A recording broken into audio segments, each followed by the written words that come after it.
Hello বন্ধুরা, তোমরা সবাই কেমন আছো? আশা করি সবাই খুব ভালো আছো। আমিও খুব ভালো আছি। তো আজকে বিশ্বকর্মা পুজো। এই যে সায়নের কাকা আর সায়নের দাদা দুজনে মিলে গাড়ি পরিষ্কার করছে পুজোর জন্য। গাড়িটা আজকে গাড়িতে পুজো দিতে হবে, তাই পরিষ্কার করছে। আর এই যে আর এদিকে সায়ন খেলা করছে ওর বান্ধবীর সঙ্গে, আর ওর ঠাকুমা বসে আছে।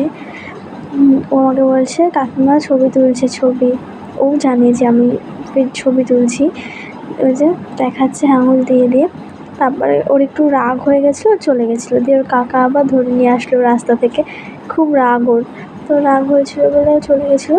তো ওকে নিয়ে আসার পর আমি আটা মাখতে বসে পড়েছি। এই যে আমি আটা মাখছি, আর মা হচ্ছে তরকারি করবে বলে আলুটা ভাজছে।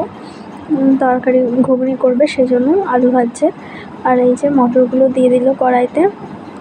মটরগুলো দিয়ে দেওয়ার পর ভালো করে নাড়াচাড়া করে নেবে। মশলা দেওয়া হয়ে গেছে। মশলা দেওয়ার পর আলু ওখানে তারপরে মটরগুলো দিয়ে দিল। এই যে মটর দেওয়ার পর তো মাকে আমি বলছি, মা তাহলে তুমি তরকারিটা করতে থাকো, আমি আর দিদি মিলে আটাটা মেখে দিচ্ছি। এই যে আমি আর দিদি দুজনে মিলে আটা মাখছি। তো আমাদের আটা মাখা কমপ্লিট হয়ে গেছে এদিকে, আর মায়েরও ঘুগনি কমপ্লিট হয়ে গেছে। এই যে মা ঘুগনিটা কড়াই থেকে নামাচ্ছে, বানাচ্ছে। আর আমাদের এদিকে লিচি করাও কমপ্লিট হয়ে গেছে। মা ঘুগনি নামাতে নামাতে লিচিটা করে নিয়েছি। তারপর লিচিটা করে নেওয়ার পর সায়নের কাকাকে ডাকলাম যে লুচিটা বেলে দাও। তো ওর কাকা বেলে দিচ্ছে। এই যে ওর কাকা সব থেকে ভালো বেলতে পারে, আমরা পারি না বেলতে, ঠিক। তো ওকেই ডাকলাম বেলার জন্য। আর ও বেলে দিচ্ছে আর মা ভাজছে।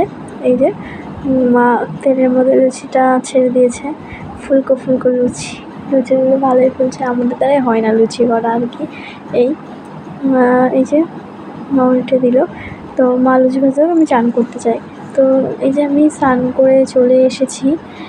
দিদি খাবার বাড়ছে, আমি স্নান করে এসেছি। চলো, তো এই যে খাবার বাড়া হয়ে গেছে কমপ্লিট। তোমরা লাইক, কমেন্ট, শেয়ার, সাবস্ক্রাইব করতে কিন্তু ভুলো না অবশ্যই।